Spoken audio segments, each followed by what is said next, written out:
Today is July 31st, 2022. My name is Virginia Espino, and I'm interviewing Tricia Garcia for the Voces of Animation project, part of the University of Texas at Austin Voces Oral History Center, and in partnership with the University of Texas at Arlington Department of Communication. We're at the offices of the Animation Guild, IATSE, Local 839 in Burbank, California. And I just want to thank you so much, Tricia, for agreeing to interview and for giving us some of your time today to talk about your experiences as a Latina in animation. Oh, well, thank you for having me. Thank you so much. It's an honor. It's an honor to know you as well. Very impressive resume. So for the record, if you could just state your name and your title and look directly in the camera. Okay. My name is Patricia Elena Garcia, or most people know me by Tricia Garcia. And what else?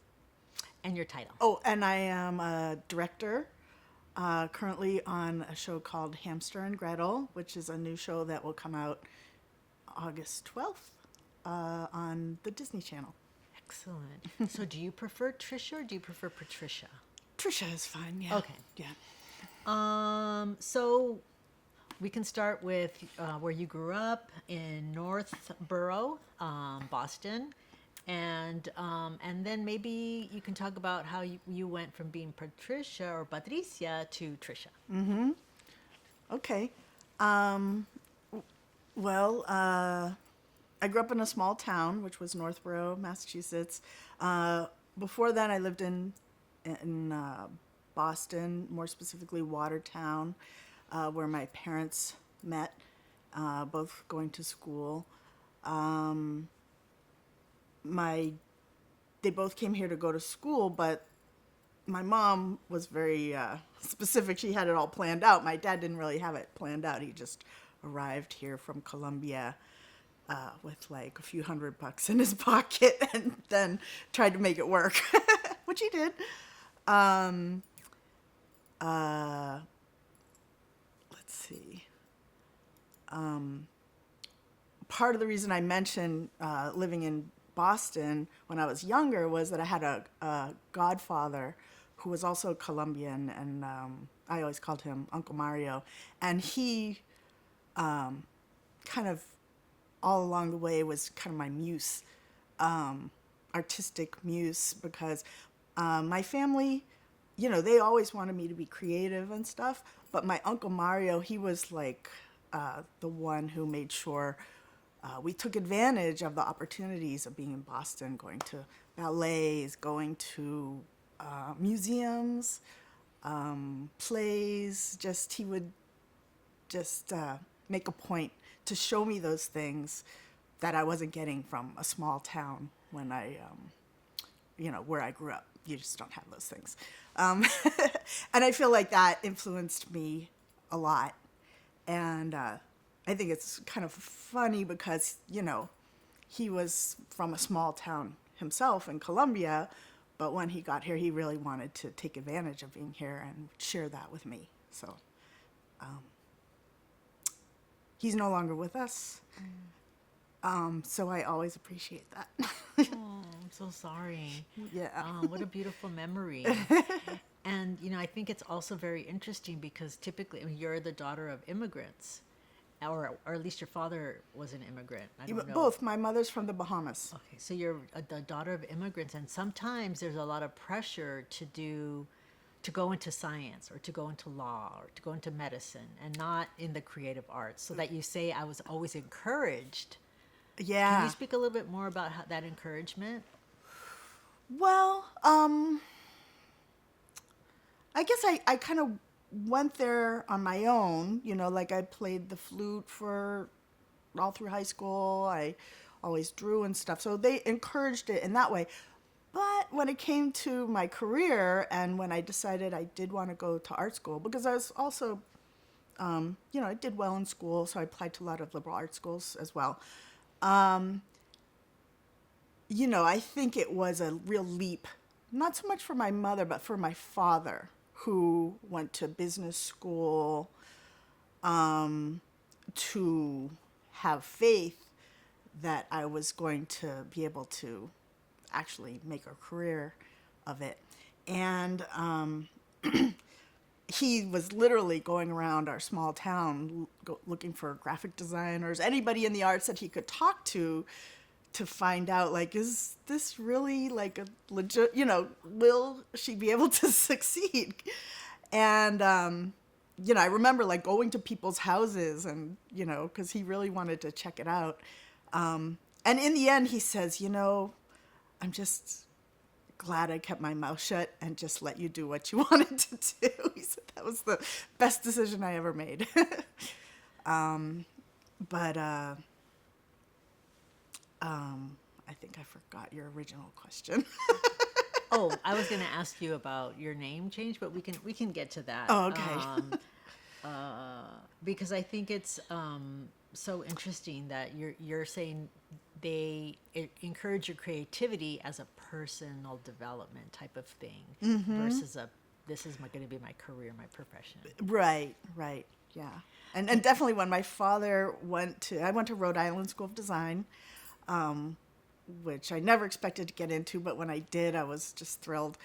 And they always have this ball once a year, and they invited alumni, students, parents, everybody. And my parents showed up, and oh my gosh, they were so weirded out by it. My dad was so weirded out by it. He never told me, but he told my mom, and she let me know that he was really kind of freaked out by the whole artistic world I was in.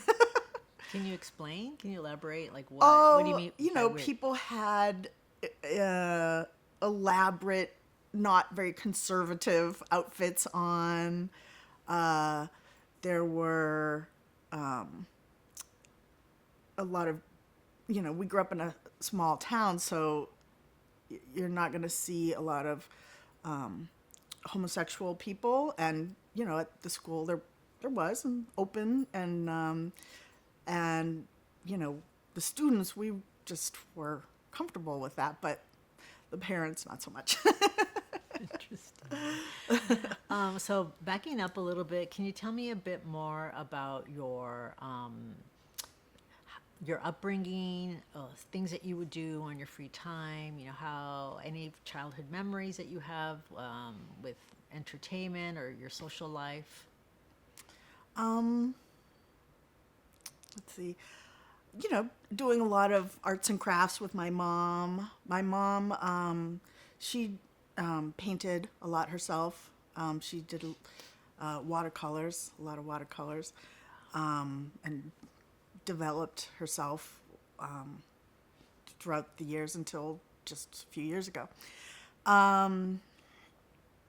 In terms of like connections to animation, I don't have that many direct connections. Watching TV, the Flintstones, the Jetsons, Bugs Bunny, all those just, were the average kid thing to do. But I always really appreciated it.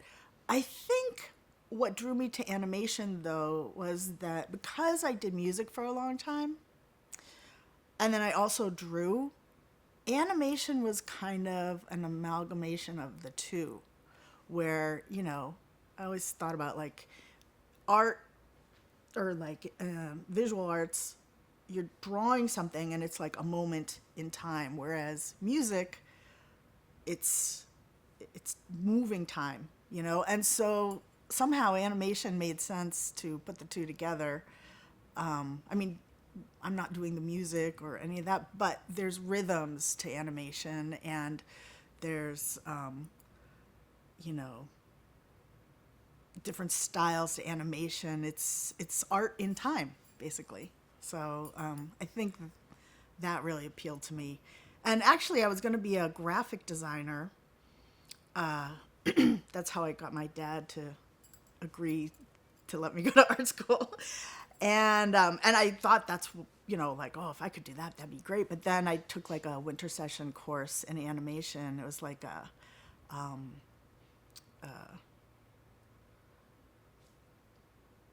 I guess it was, what do you call it? Like well, I guess it was all sorts of animation.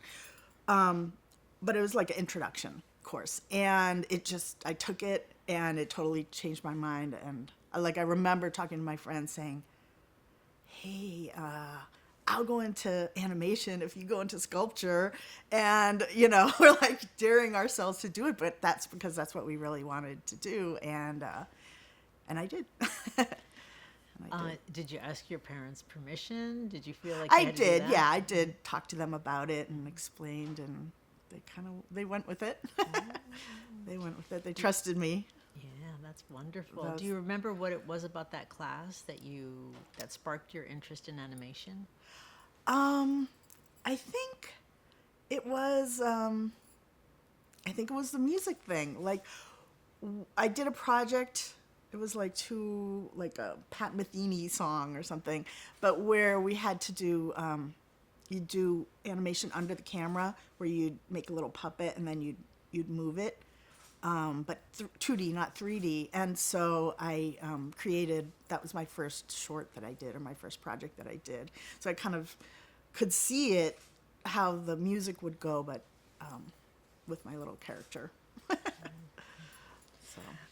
And then while you were at RISD learning about animation, were there any shows or any films that kind of were inspirational to you in that area? I watched a lot of independent animation, and I actually always thought that's the direction I would go in, making independent films.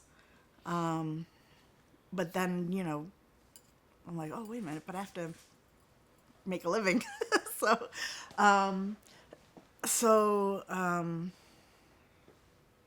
I guess just all around independent animation, a lot of the festival stuff.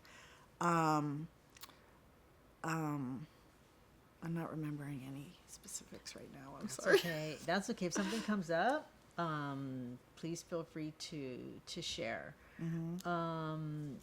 Any directors or any animators come up? Like some early foundational inspiration? I gotta let those names come to me. Okay. So let me I think my brain will work in like a little while. Perfect.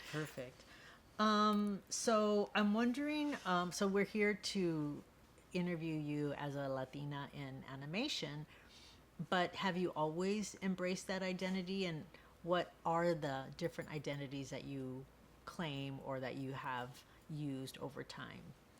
I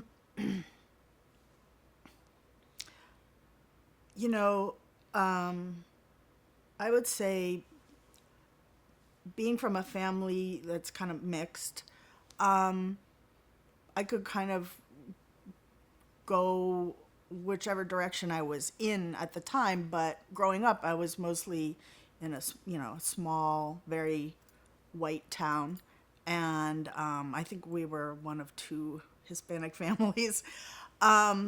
But we always had our Latino group of friends from other towns that we would hang out with and, have our parties and share and have meals together. And that was always, precious to us.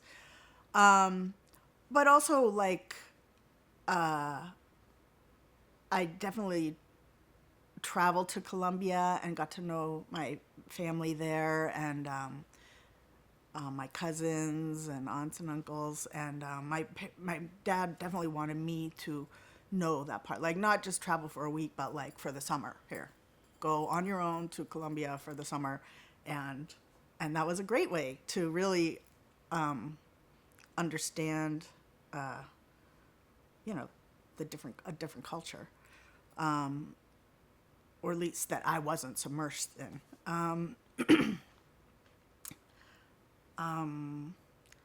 So growing up in Northborough, I mostly used Tricia, mostly because nobody would be able to say Patricia.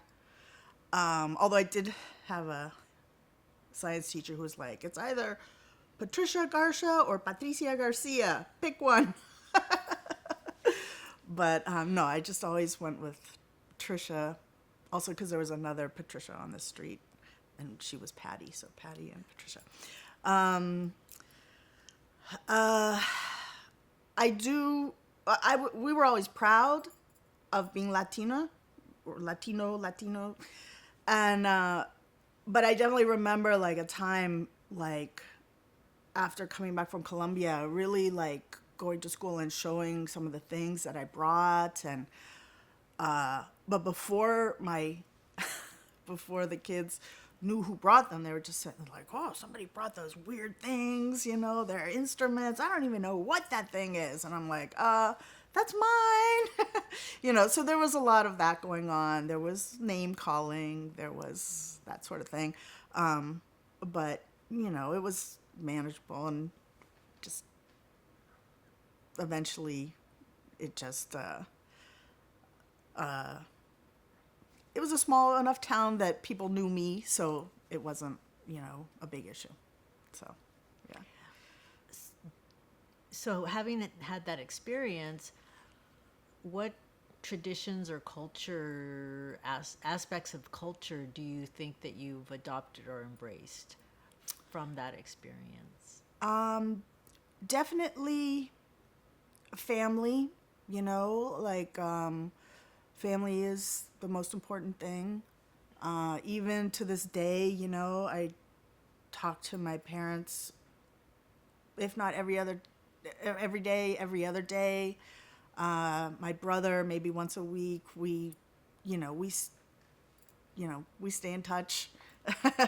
We see each other, and I think it also, affected who I married, in that at one point I was in a relationship with somebody who he just didn't understand that.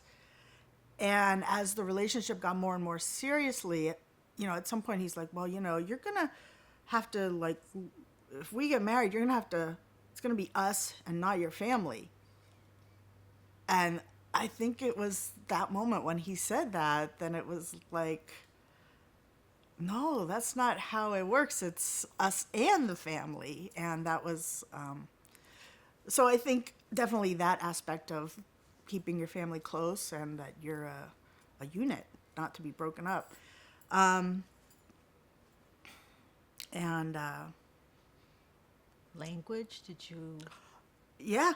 I mean, I speak Spanish, not great, but I speak Spanish. My kids, it's so important to me that my kids learn Spanish. They're in a dual immersion from kindergarten until now. They're going into fourth grade, and so they speak both languages, read and write both languages. They want to read Harry Potter. We say, okay, you can read one in English, the next one is Spanish, and so forth.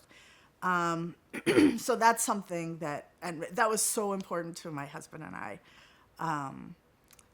Like, I remember when we thought they weren't going to get in it, because it's hard to get into that program. You have to get lucky, partly. And I remember feeling, I was so upset that they weren't going to get it. I wasn't sure they were going to get in, but they did. So I realized then how much it did mean to us, to me. Yeah, it's really hard to preserve the language in an English-dominant country. Yeah, it is. And it wasn't something my dad focused on, because he had more recently arrived, and his focus was, I want to speak English fluently. You know, that was his focus. And now it's like, no, but wait a minute. So, yeah. The benefits. Yep. Of being another one would be salsa dancing. Oh my gosh, that's how my husband and I met. Salsa dancing, and to this day we still, like, you know, turn on the music and dance in the living room. Less clubs than before, but we have our times when we go out to clubs, salsa dancing, when we can get a babysitter. Now, I would like to see that animated. For sure. So you said that you didn't have a lot of media experiences. So let's just jump into your training. You mentioned that it was in college at the Rhode Island School of Design where you developed the passion for animation. Mm-hmm. So then what happened after you developed that passion? Okay, so once I chose my major, the last 3 years of my schooling there was just animation. Well, it was film and video and animation. So I guess that was another option, would be like I considered documentary filmmaking for a little while. I even did an internship at CNN in Rome, and that was really cool. I really loved it, but I also then realized, no, that's not what I want to do.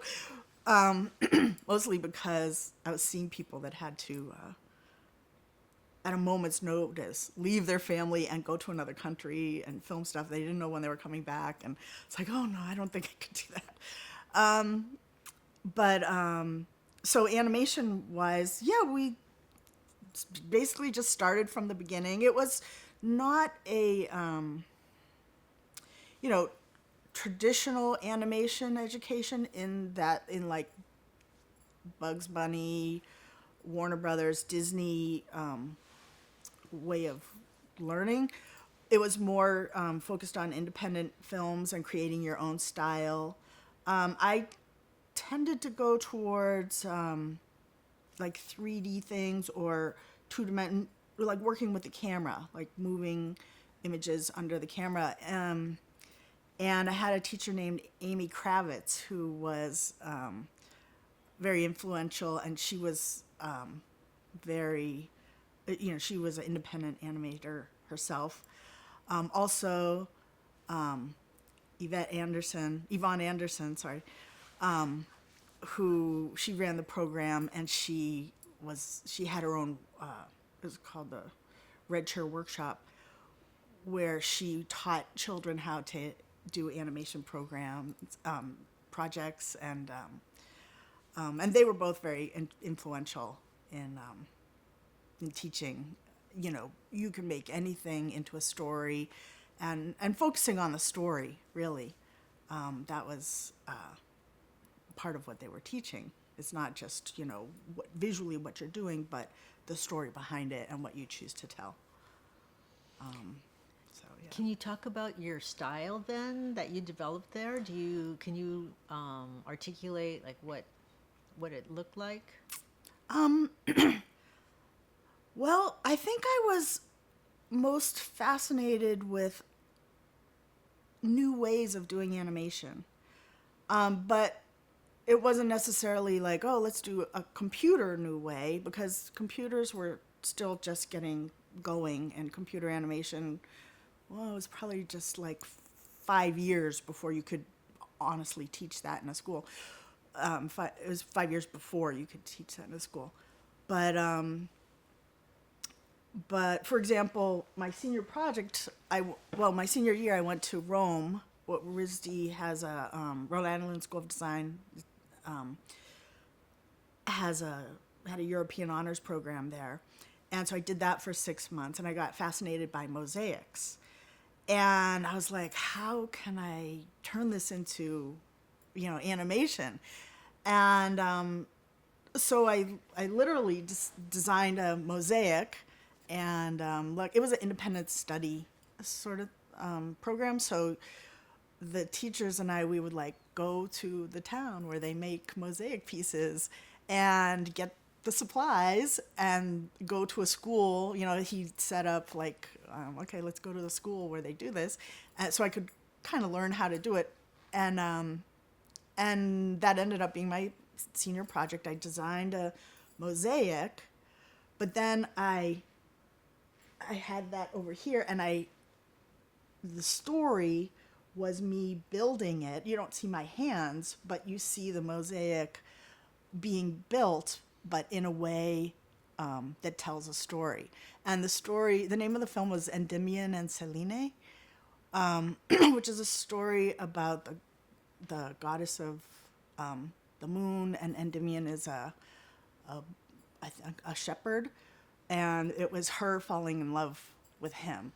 And so I would build it in a way like it was like a path that led to Endymion, and so you see the path growing, and then you see him sleeping, and I would use the mosaic tiles to make it look like he's breathing and sleeping, and then like the moon would sparkle, and so I would use like different mosaic tiles, frame by frame, making them sparkle, and so I was experimenting in that way. And actually, that film got a student award. It was a Focus Award. I don't know if they have Focus Awards still anymore, but Sounds incredible. I'd love to see that. It sounds beautiful. I love mosaics. So then from that point, how did you get to your next or your first job, your first gig in animation? yeah, I had done an internship in Boston, and what I learned the most was that there's not much animation in Boston, and that there's a lot of interns, and they use a lot of interns to keep, as labor pretty much, and that I wouldn't get anywhere there, or it would take a long time to get anywhere there. And then New York was like, oh my gosh, one, intimidating, and two, not that much animation also. So it would be even a more expensive version of Boston. So I decided to move to Los Angeles. I just took a chance and did it. My parents did support me, emotionally supported me and helped me out for the first month. But then we're like, okay, you got to do this on your own.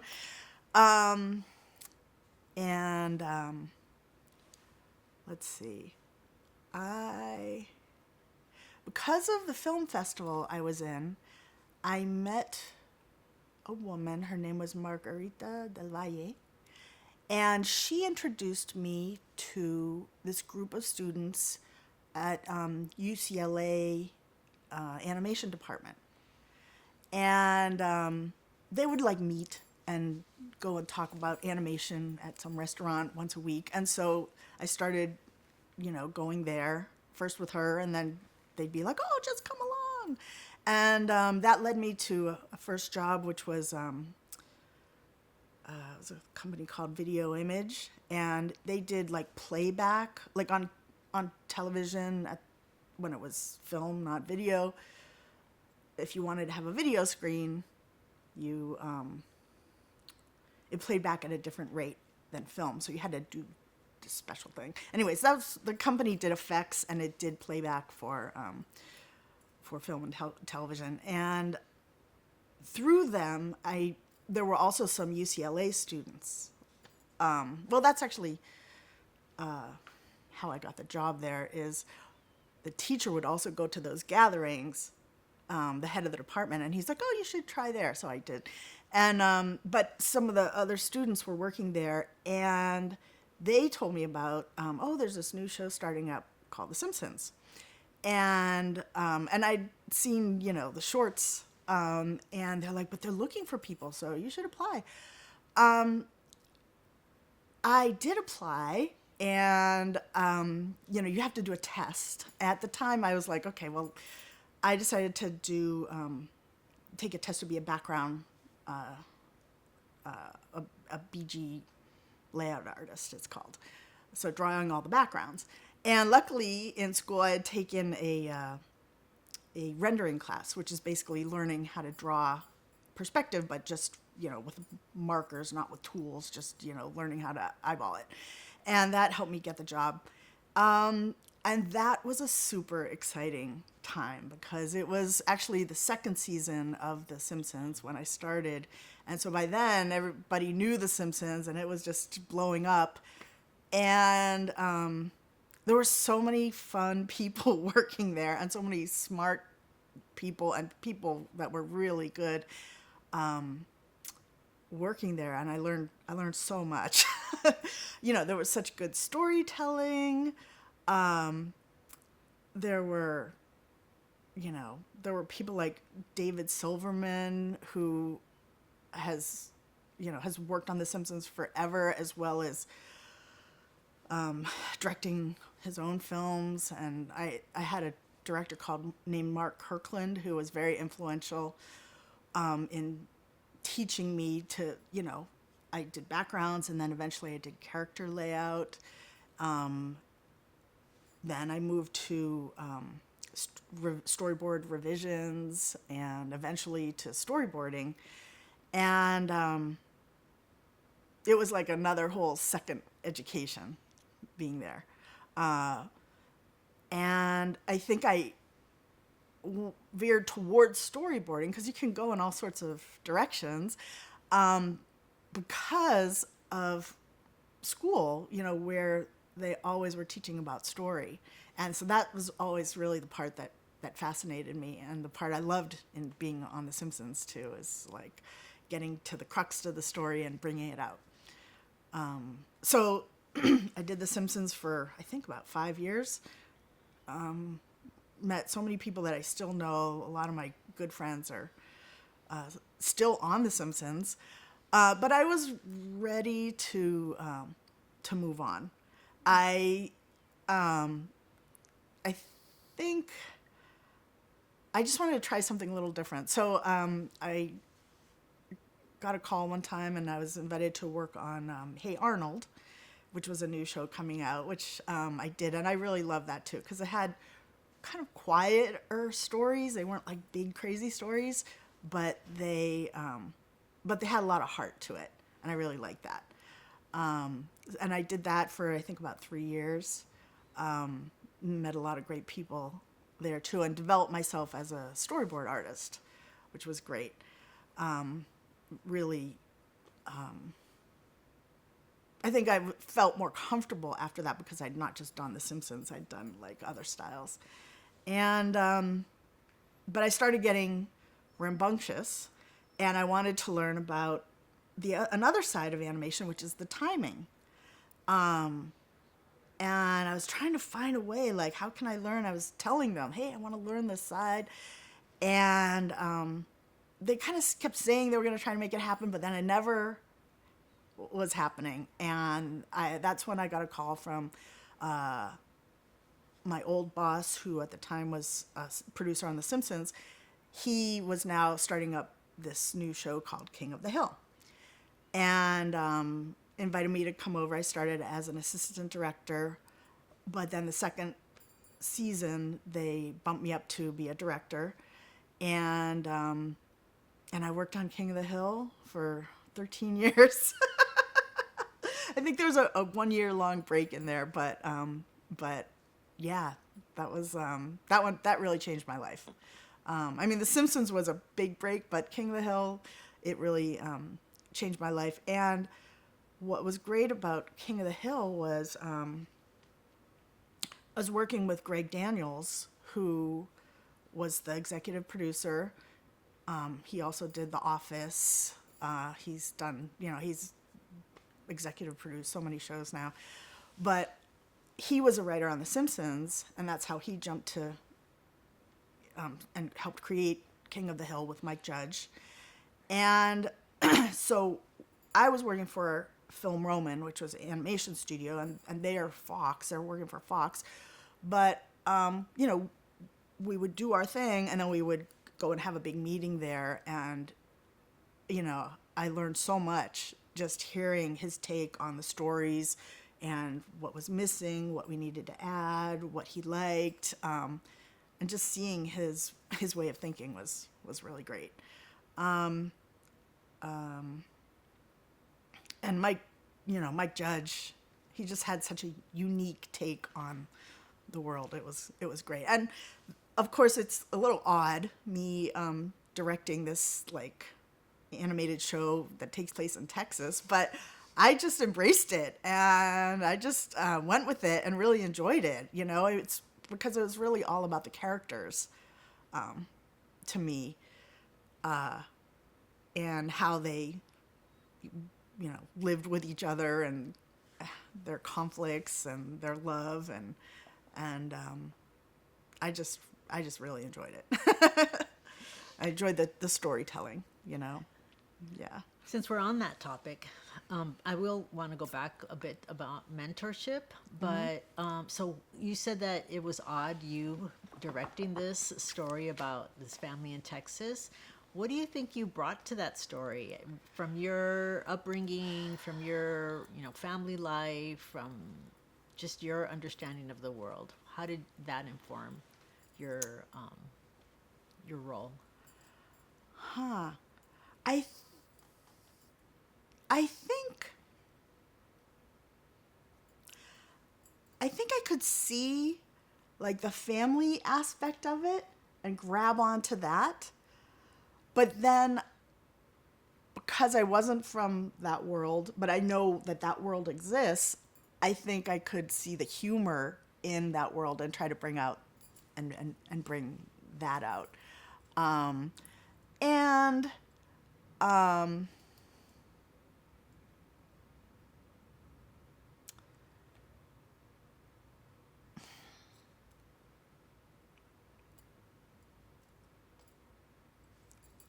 I think, it was from a very, in some ways, I mean, Hank Hill is from a very conservative world. And I think but he was always put in situations where his thinking was challenged. And he fought to not change his thinking, but by the end of the episodes, he'd often have to change at least some aspect of his thinking. And I think I kind of enjoyed that. I kind of enjoyed seeing how life can have can change your way of thinking. When the people you love are saying, "Yeah, I don't fit in that box," and you love them, and so you have to go, "Okay, I'll go with that. I can live with that." So I don't know if that answers the question directly, but maybe indirectly. Yeah. That's you found what was interesting to you, and made that work. Yeah. And sometimes what's interesting to you is interesting to a lot of other people. Yeah.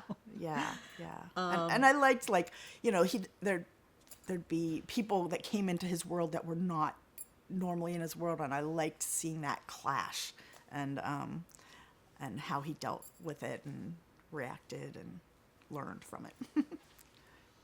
So going back to this question on mentorship, I'm really curious about the group that you first became friendly with from UCLA. It sounds really collaborative versus competitive.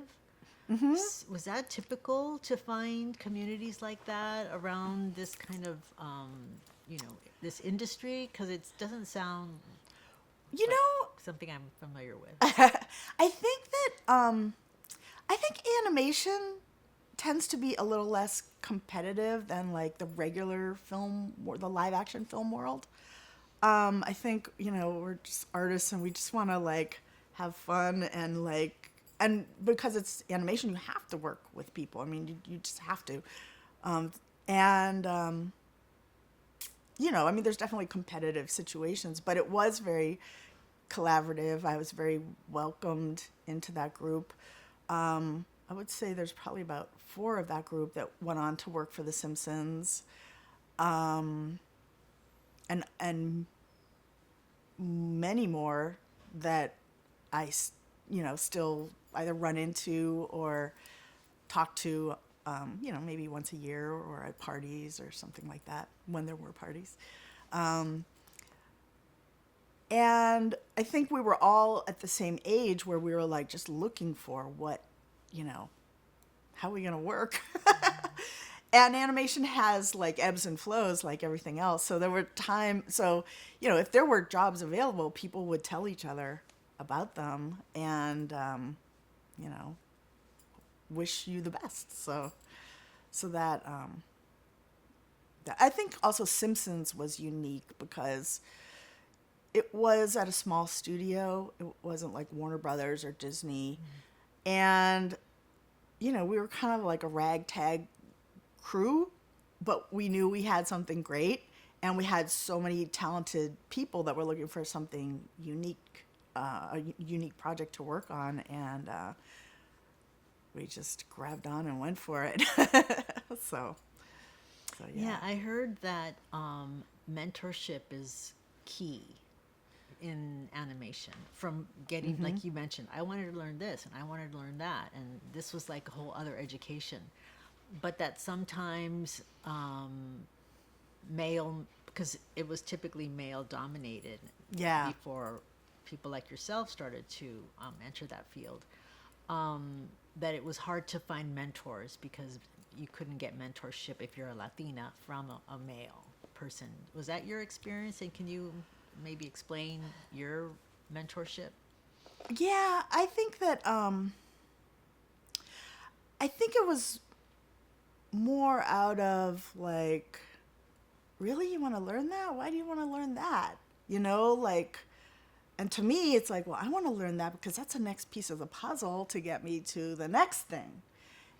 But so it wasn't like a direct, but it was more like, why are you doing that? Like, well, this person's doing it and this person's doing it, so why wouldn't I do it? Why can't I get there too? And so I would say that some of my mentors were more women. A good friend of mine, Susie Dieter, she was a director on The Simpsons very early on, and and I learned a lot from her, partly in the like, don't let them tell you no department, and partly, she's like a wonderful artist, a great artist and a great director, too. And I think a lot of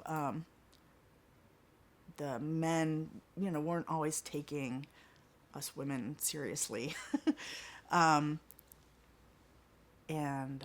so we, found each other and learned from each other what we could and move forward. And now, like, for example, now I'm working with a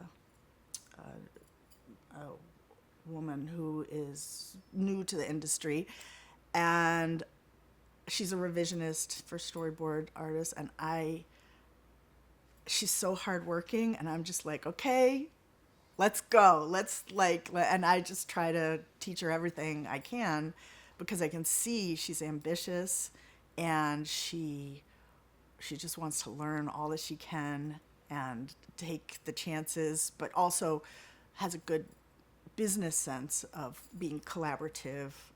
She'll like to get her ideas out, but not in a pushy way. And I can just see her going really far. So I like to share that whenever I can. Giving it back. Yeah.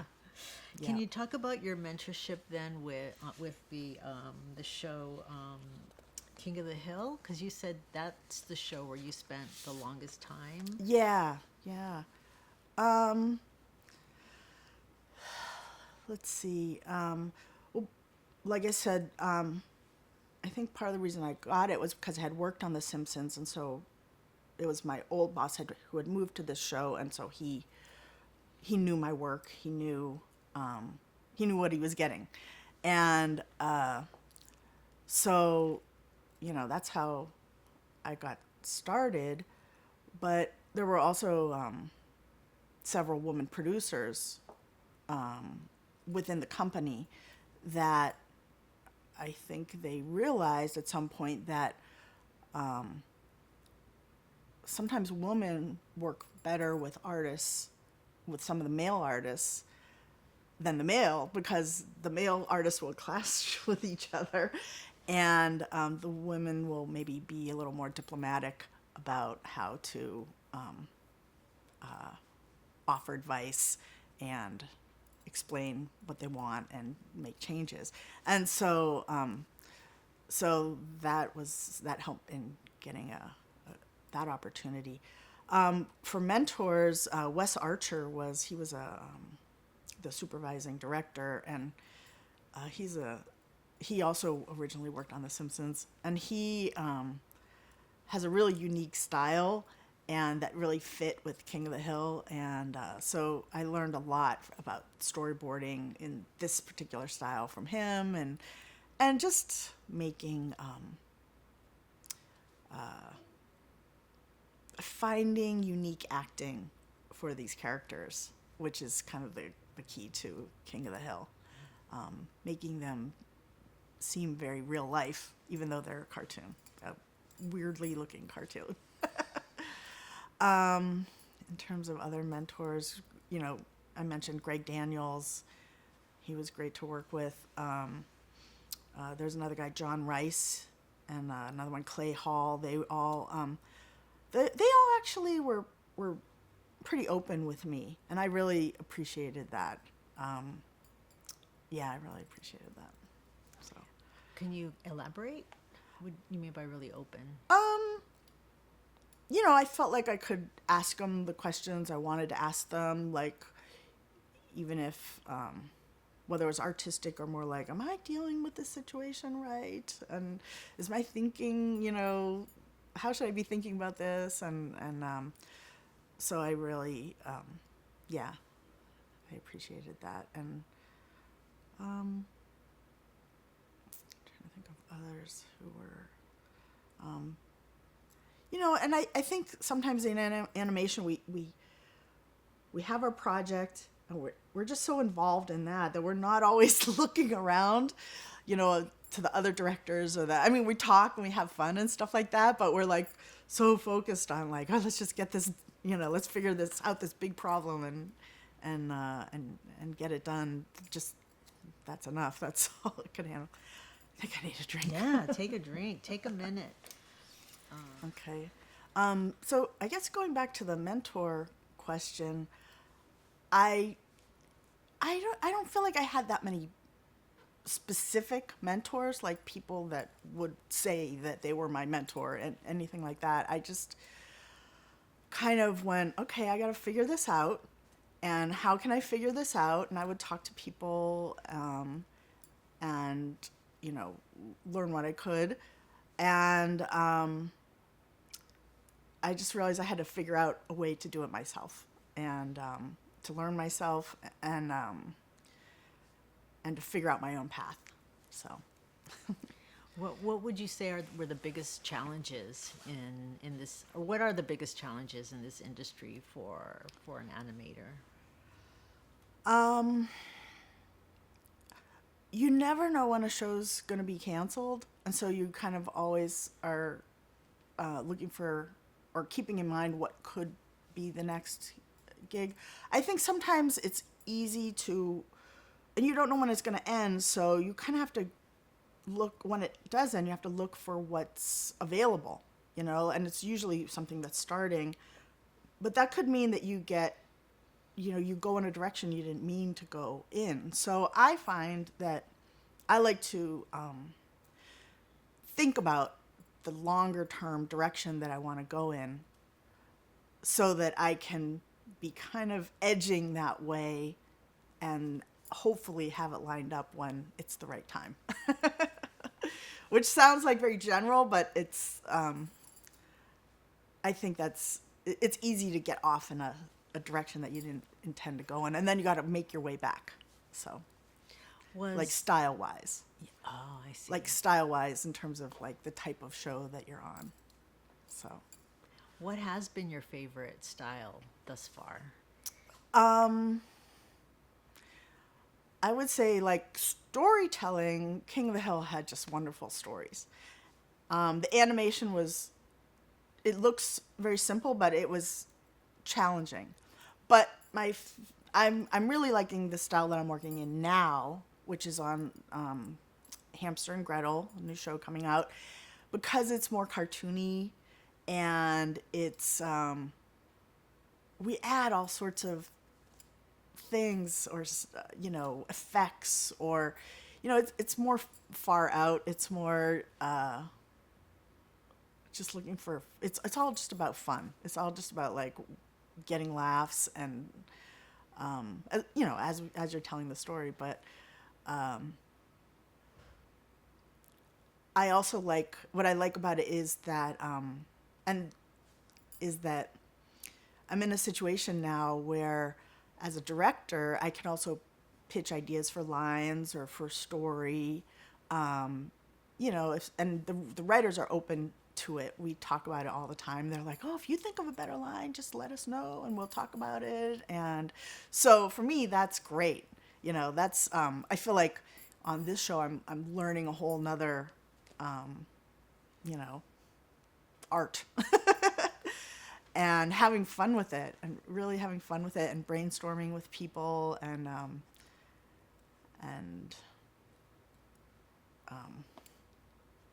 surprising myself with what I can do. So that's nice. You do have a writer's credit. Is it on the show called Dare? The Dare Report, the land of decisions and choices. Yeah. Can you tell me a bit about that? How that came about and just your feelings about it as a writer as well as an animator? Yeah. Okay. So when I was on The Simpsons, we'd have hiatuses, and I found out about this group called Animaction, and they would go into schools and do like 2-day animation projects with students, where each student would, or like I think maybe 3 or 4 together, would make a small film in 2 days. And so they needed people to help facilitate this. And so I started doing that in my hiatus. And then the guy who ran the company, a few years into it, he got some funding to do this project for Dare, and invited me to direct or co-direct. And yeah, that ended up, there were kind of, I think, 4 or 5 of us working together, and it became a collaborative effort where we're like, well, I'm not crazy about that. What if they did this? And everybody, put in their 2 cents.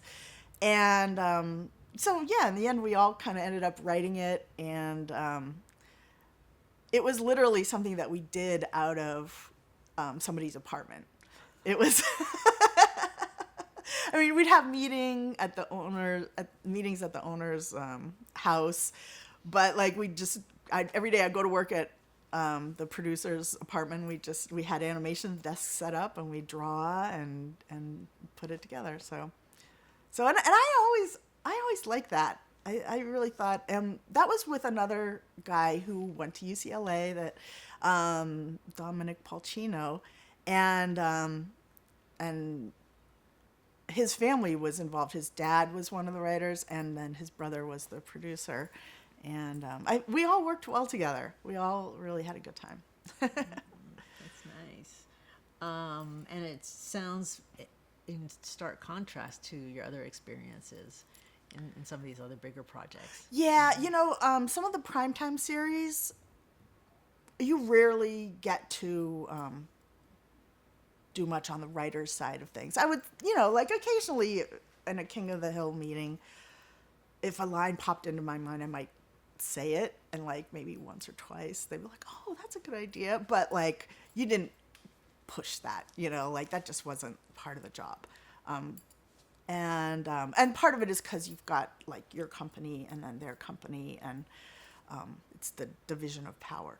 But now some of the shows that I'm working on are more like I kind of went to them because they're more collaborative, and there's not that many shows in animation that work that way, and that's why I'm working. Well, okay. A mentor I have now is Dan Povenmire. He was one of the creators of Phineas and Ferb, and we were friends from The Simpsons. But he brought me on to a show called Milo Murphy's Law, which was a Disney show, and that I did post-production. So he became a mentor because we were in the editing room together, and it was a great experience for me to see how his thinking on the final edit of a show is. Like, okay, he'll change things at the last minute, and in animation you can do that. You can change a line at the last minute, and you just rearrange the mouse to make them work. It's not always that simple, but so he was so I've learned a lot from him about humor and working on the fly. That's been great. Do you have ideas about like a dream project? Something you would love to? I do.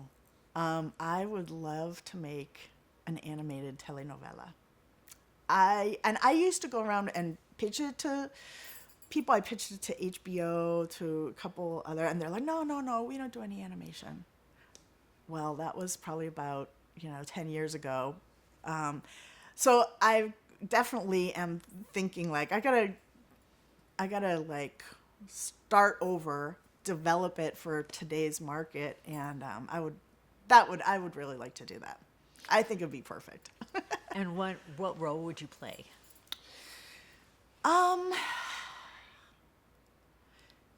I don't think I'm fully developed as a writer, so I would definitely need like a writing partner. But definitely like this supervising director, creator. Animation, it's funny because each show is a little different, like in how it is at the top. It could be a creator, and then they have like a supervising director to manage the art side of things, and then a head writer to write the writing side of things, or the executive producer can do one or both of those things. So it's different. It's malleable depending on what different people's specialty is. So I don't think I'd be writing the scripts, but hopefully coming up with the story. So you could essentially create that culture. If Yes, it's your show. creating the world. Yep, creating the world, developing the characters, the personalities, the conflicts, That sounds really the romantic interesting. moments, the scary parts. So The intrigue. yeah. Yeah. Well, and I think now it would work well because you could do like a series. Before you couldn't have like it would have to be a series that would go on for seasons and seasons and seasons. And now you can have like a 13-part thing that stands in and of itself. I think that'd be cool. What do you think has changed that would make it more marketable today than 10 years ago when you first pitched it to HBO? I think that now more people have grown up with animation and are, at the age where they're adults and they want to see more animation. The Simpsons are still going. There's so many primetime animated shows. And whereas before, there were people who were like, oh, it's animation, I don't watch that. It's like, well, okay. Now I think it's much more its own art form. So much more the norm. So, and I think the Latino market, it would be, I don't know, that would be so cool to do that. I really would love to do that. I think it's a brilliant idea. So then, okay, that's like your dream project, but can you talk about like your favorite project thus far? My favorite project so far. Let's see. Take your time. Yeah. They're all different.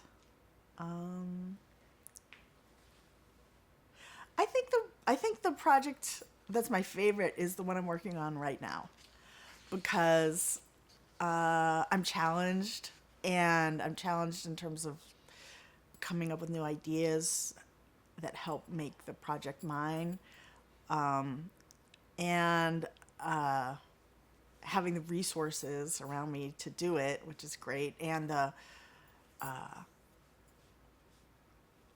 creative atmosphere where they want me to do that. So that, and honestly, it's been a goal of mine for a long time. So, and feature animation is like that a lot. It's very different from television animation. It's less script driven and more like they get a script and then they completely change it and they just go off and make the story stronger and stronger as you go. So I did have a stint in the middle of King of the Hill where for it's a long story, but I won't get into it. But I ended up at DreamWorks DreamWorks Animation, working in feature films for about a year, and I saw that was like how they did things. That the board artists just come up with a story. And so ever since then, that's been one of my goals, to get back in that direction. So I was on a project that it ended up getting not canceled, but like they postponed it. They're like, oh, we're going to scrap this and we'll start again in 2 years. So that was the end of that. That's so frustrating. Yeah. You said something about wanting to make the project yours. Mm-hmm. What did you mean by that? Can you explain? Well, this project is, it's a family that is a mixed family. The mother is from Venezuela. The father is from the United States. And so it a little bit mimics my own family. And so the writers, will write something, and then I just feel like I have a lot of my own culture to add to it and strengthen it, and really bring out the Latino in it. And I'm enjoying that. Right now I'm working on a script called La Sombrerona, which is kind of a twist on, South American, Central American legend. So that's, that's cool. There's a lot of dancing and songs in this show. And the first one was really fun because I could have the characters, you said, oh, you'd like to see the salsa coming to life? It wasn't salsa, but it was merengue. And that was really fun because I literally, like, my husband and I had in mind what I wanted, and I kind of choreographed it in my head. And I was like, I just videotaped it and then gave it to my assistant director and said, okay, this is what I want. Can you do this? And he did it. He just did it. And he was like, that was perfect because that's exactly, and even though it's like maybe a 10-second long thing, I think that the producers and the executives really like that. They really like that you got that flavor in there. 'Cause if you don't dance those dances, you're never going to get them quite right. So yeah, I have another one. I have more dancing coming up. But also, just there's lots of opportunities to get the culture in there like you want it to be in there.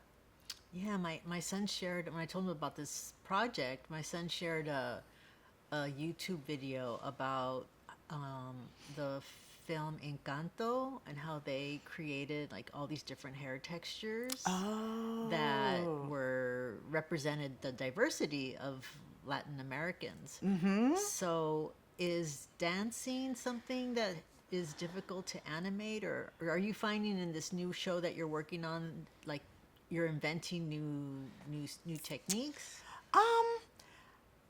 I think it's more that a lot of people just don't know how to do the dances, so they don't know how to draw them, and then therefore people can't animate them because they're not drawn quite right. So if you can give them accurate information, then they can animate. But it is difficult. Any dancing is difficult. And for me, fun. For me, fun. Also, the what's really great to see right now is, especially working at Disney, they are very committed to being more diverse, not just in what they're putting out on shows, but in hiring. The show that I'm working on now is the most diverse group of people I've ever worked with, and it's great. It's really a nice change. There's a lot of Latinos working on. No, there's a lot of Latinas. There's a few Latinos. There's also at the beginning there were like 2 directors, and they were both women, and that was really nice. But yeah, in every job position, there's Latinos and Latinas working. There's a lot of African American people on it. There's Ukrainian, there's Venezuelans, there's Mexicans, there's Guatemaltecos, there's everybody. So that's been really refreshing, seeing Disney follow through with what they've said they were shooting for. And I think it's, within Disney, it's becoming part of the, what do you call it? Like institution. If it could be it's not an institution, it's a company, but it's becoming more ingrained in the company. Maybe that's the best way to say it. They're making an effort to do it. And since you've, seen it before and now you're experiencing this with more diversity, can you describe the changes? What's different about this new kind of work environment that you're in? I think, well, for example, like even the head of story, the woman who's like the head writer, she's from Venezuela originally, and so I can throw out an inkling of an idea, and there's people there to go, oh yeah, I get it, yeah, let's do that. Or I mean, they might not if it's not a good idea, but when it is a good idea, they'll, like people get it more quickly without it having to be explained. Well, this is a good idea because of this, and also it's good for me because I can listen to them too. Like we had this show about this villain who's a lucha libre fighter, and he and there was a name for it, and one of the designers, contacted me. I don't think that's a good name. Can we change the name? And okay, let's brainstorm. And we ended up not changing the name, but we certainly looked for a good name. But like just getting ideas from other people, getting them to like feel comfortable, like yeah, just let's add our voice into the brainstorming so that our culture can come out. That's a really great answer. Let's see. So you talked to me about your preferred. Do you think that the treatment of women has changed over time? And I guess you kind of explained it now. But do you have any other examples, maybe in your own specific experience? What have you witnessed? I think it's changed. There's definitely been times when I was directing and there were people that just couldn't understand why there was a woman directing, or maybe, I'm guessing that that's how they're thinking by their attitudes towards me, by not showing me respect. But now I think that now it's more accepted. People have more of a track record, and it's not acceptable to not respect you as a director, if that is just like, well, this person doesn't want to play by the rules or doesn't want to work as equals. So So the culture has really changed. The work culture is changing. Yeah, the work culture is changing. There were definitely jobs where I had to deal with that with different many levels of like of women, Latina, all of it going on, like, and my peers would look on and definitely be like, I think there's several things going on there. I'd be like, yeah. but I don't know if it's me gravitating to a safe area. I'm sure there's a lot of areas, a lot of like parts of the industry that it's not as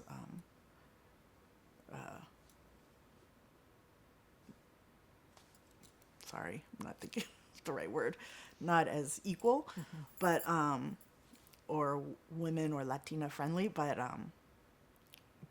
it's definitely changed. I think it's definitely changed.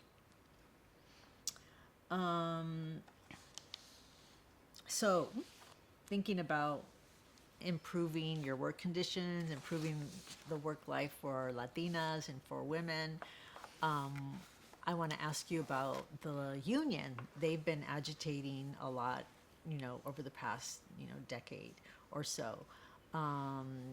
Has the Animation Guild had an impact on your life directly, or can you share any experiences you might have had with that aspect of your work life? Let's see. I think I think that I haven't had like conflicts where I've had to bring it to the union, but I've definitely been on crews where the where people are being abused is a little harsh word, but like in terms of the amount of hours that they were working, I mean, there's a huge problem. Animation, or especially, all positions get overworked and need to stop working the extra hours in order to make it happen and make the companies pay for what they should be paying for. I think that, for example, this year, the artists on our show definitely felt that way, and did speak up, went to the union and spoke up about it, and got some concessions where, whereas I think they got twice as much time to do the first process of doing a storyboard than they did the first season. And so the union, I don't know exactly how it went down. I just know that they went to the union, and that made Disney go, oh, okay, they really mean it. And they did something about it. Another thing that they did was they, I guess this isn't so much the union, but I think that because those people went to the union, they were afraid other people might. We started out the show, we had 2 directors, and then, I mean, at some point we were just working, I don't know, like 15-hour days, and at some point they said, well, how long are you working exactly? Because directors are contracted to work more than a 40-hour week. So, I told them, and the other director was like, yeah, I'm doing the same. And so this season they got a 3rd director, which is great because it takes a lot of the workload off. So, but part of that wasn't directly the union, but I think we're in a time right now where people are like ready to speak out for themselves. One, because of the pandemic and people's mindsets are changing, and like it should. And ready to do something about it. I think we all expect on a first season show we're gonna go above and beyond. I was committed to the show, so I didn't leave, but it was a lot. It was a lot when you have a family and working from home, and it was a lot. I feel like I aged like 5 years in 2 years. Can you talk about how you manage with the family and with this kind of workload expectation? How did I manage? My husband has been really good, the Guatemalan husband has been making the breakfast, getting the girls ready for school, so that I can have my meeting at 9:00. Luckily, his work schedule is a little offset, so he can do that. But I was kind of, I just start at 9, work until 6. He's not home in the evening.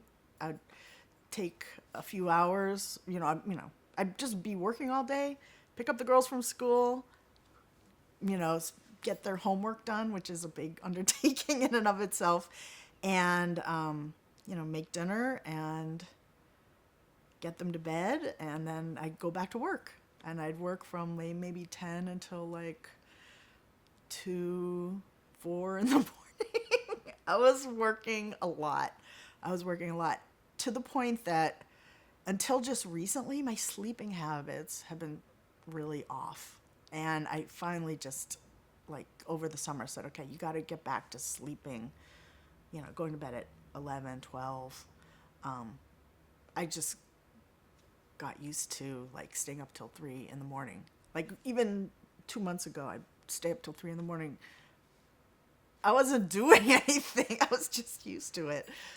But I'm not working those hours anymore, which is good. But that was it, and then, like, okay, if I go to bed at 4, I get 5 hours before 9 when I have my next meeting. So it was like that, and it was crazy. It got to the point where my kids were like, Mommy, that's too much. I'm like, okay, you're right, it's too much. But no, my husband was really supportive of me getting this opportunity to direct, and luckily he's, creative as well, so he kind of understood. And you did mention that there's a hiatus, so you're not talking this work schedule for like 11 months straight or 11 and a half months straight with a 2-week break, or are you? On a lot of shows there'll be like a 1 or 2 month hiatus depending on what position you're in, but I haven't had a hiatus. I started in the end of March of last year, and I think until about January is when it kind of started to calm down. That's when they started making changes to they brought on more help. So what would you like to see in the future?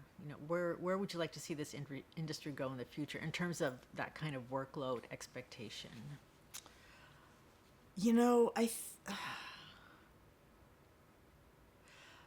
I think there needs to be more communication, because I think when you're in that situation, one, you feel like, okay, no, I got to be committed. I got to make this show work for its survival, but also for my own. But if there's more communication with people, with other shows, other people in your situation, like, okay, no, this is not normal, or like, this is what you can do to put it on the company and not on yourself.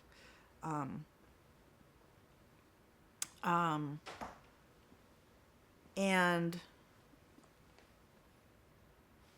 the problem with our show is that it's very complicated and elaborate, and there's songs and there's flashbacks, and there's more than they expected it to be, right, or what, in terms of, it's more. And so part of it was that they weren't expecting it to be as grand as it was. But I don't know, just people feeling more comfortable speaking out about it, and like they're not gonna get in trouble for it. Which is, that's a universal thing. So, but what I'm thinking about also is the day, the number of hours in a day that you put into your work, and if it's possible to extend the time that you are expected to turn in your final product, Right. Or do you right. have to stay within these specific time frames?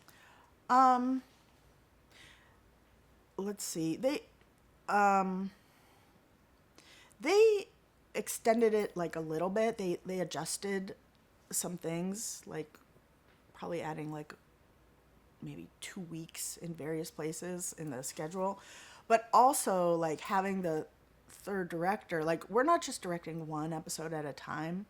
We'll have, like right now I have 4 episodes going on at various stages. They start every 3 weeks.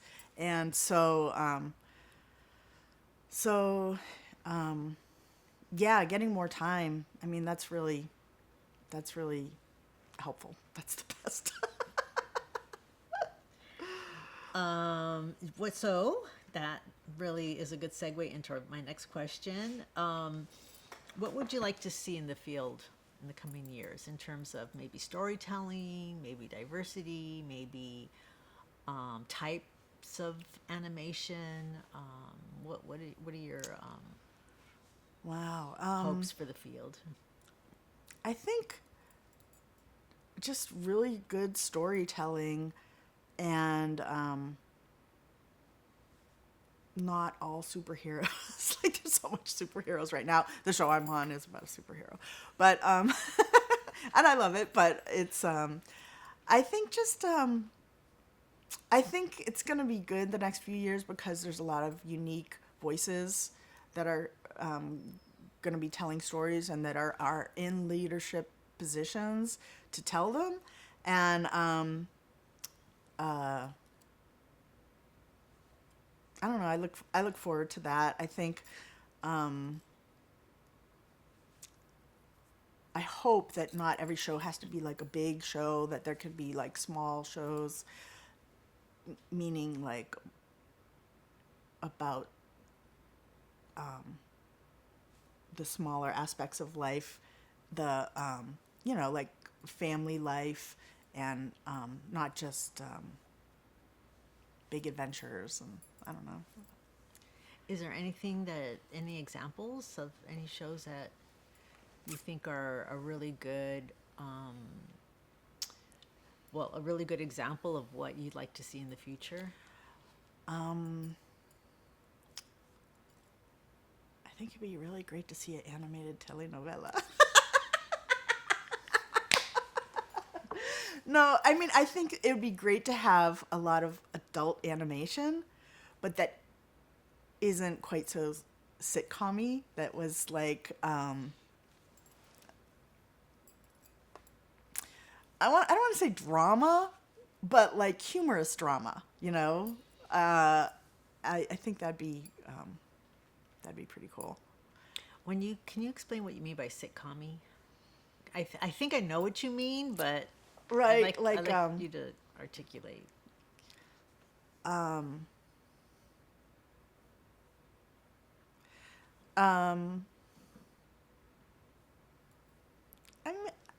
about. I'm sorry, it's not coming to me right now. Just Okay. not so much like The Simpsons or Family Guy. As much as I really enjoy those shows. So much animation is following that template. I think that's what it is. So it's almost more about the humor than the story. And would you say there's a formula, or is that too narrow? It's way to usually a describe it? family, Uh-huh. and that's because there's reasons for that, because that way you draw in, a greater segment of the population that relate to the different characters in the show. But since, the market right now, you could have like you can have more niche markets, and I really hope that those opportunities get developed into seeing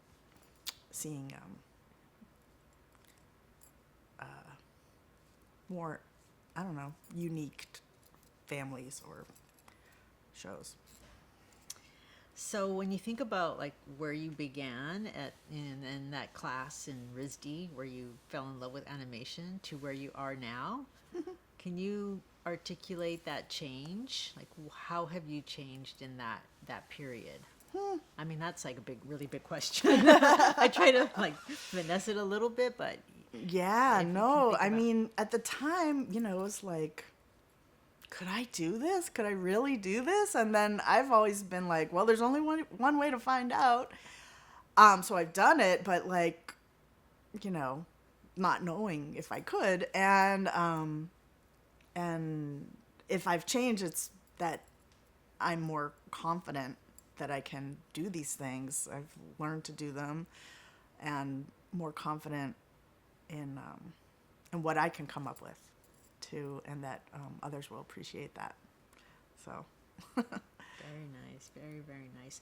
And what advice would you have for aspiring animators today? And I don't know if you could separate between like Latino animators and animators in general, but however you want to respond.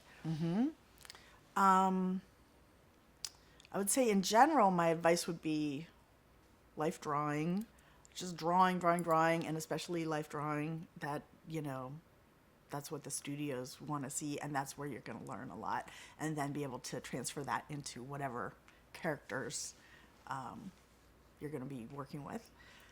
And I feel like, you know, and this has been a theme all day, is learning about story. Not just, you know, like I not only learned from the shows I was working with, but I would take classes in story and in writing, in analyzing scripts, stuff like that, so that I would better understand stories, and that, you know, when you better understand them, you know what parts to emphasize and make the most of. So I think those would be my general ones, and I think that applies to whatever part of animation you're in. You're going to make better decisions, and the people around you will see that in you too. For Latinos, Latinas, I think, you know, it's possible to jump in. Sometimes you do have to find your own way, but hopefully now there's more people that you can find as mentors and learn from, talk to, you know, but talk to everybody, you know, everybody, you know, has something to teach you, and go for it. Don't be afraid. It's even if other people don't expect you to do something, you should go for what you want to go for. Excellent, excellent. And so just wrapping up, is there anything that I didn't ask you? Any topic that you think you'd like to explain or elaborate on? Something that I missed? This is like less about me and more about my family. And I kind of brushed on it, like with my dad coming here. But he really had a confidence that, you know, I don't. We're not the same person, but you know, I mean, he got here. He always jokes that he arrived in Miami. He spent most of his money there, and then he went to Boston, and the second day he was there, started looking for a job.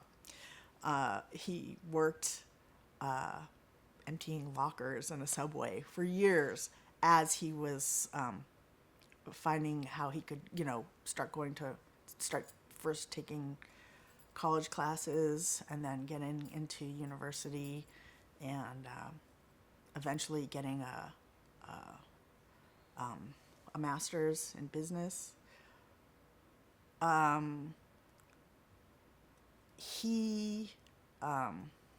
think he always talked about business because he was fascinated by it. He always talked about business, and I think that helped me a little bit in that, you know, as much as animation is an artistic endeavor, it's also a business. And so that helped me to understand that, you know, that side of it. And, you know, you might that there's limitations financially, and that sometimes you need to come up with creative solutions that will save money. And by that, I don't mean,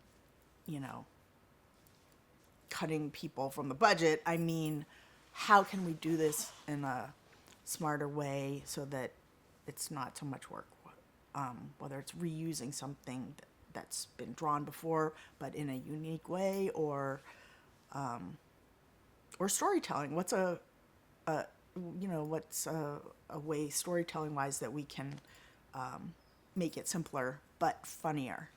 And so I think that's always that was kind of influential on me as well. And I think that as much as my dad, was like, well, you're gonna go and be in animation, not saying that, but thinking that. Yeah. His point of view of businesses and talking about it, and like, I don't know, that was just what he talked about. That influenced me too. Ambition,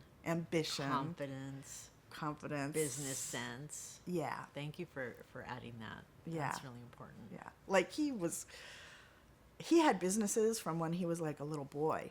Like when he started some like rabbit business. Like we go to the market and selling rabbits. I don't know. He had like a million different. He would buy comic books and rent them out to the other kids. He always had like business ventures, and always will. Always will. Excellent. So, and my mother, she's just a wonderful lady, and she did help me develop creatively and artistically, and has always supported that side of my career. Yes, you said she was an artist. Yeah. Watercolors. Yes.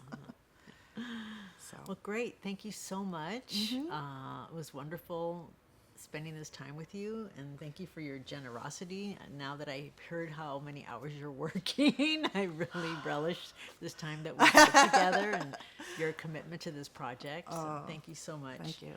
Tricia. Yeah, luckily that's not so bad anymore.